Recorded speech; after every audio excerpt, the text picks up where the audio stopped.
দাদার এক বন্ধু এসেছে, তার জন্মদিন, মাংস নিয়ে এসেছে, দিয়ে দাও, খাবো আমরা। এই দেখো কাবাব মশলা, এই কাবাব মশলাটা দেব, আর এই জিঞ্জার গার্লিক পেস্ট দেবো।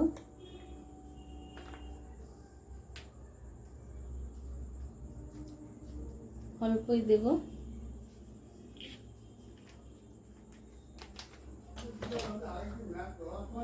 আর এই কাবাব পাউডারটা দেব।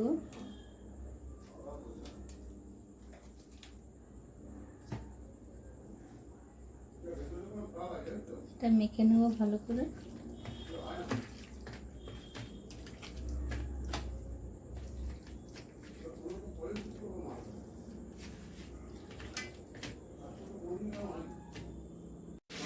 চিকেন কাবাব মানে মুখ দিয়ে জল আসবে, সুন্দর গন্ধ আসবে চিকেন কাবাবে, কিন্তু বেশি ভাজাভুজিটা খাওয়া যাবে না, সেই জন্য অল্প অল্প খেতে হবে, তাই না বন্ধুরা? হচ্ছে চিকেন তন্দুরি, এরকম সুন্দর লাগছে।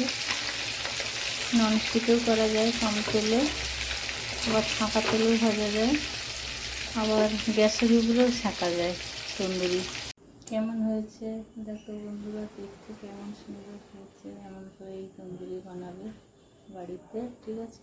তো বন্ধুরা কাবাব খাচ্ছি, কেমন লাগছে দেখো, কে খাবে বলো, কমেন্ট করে জানাও।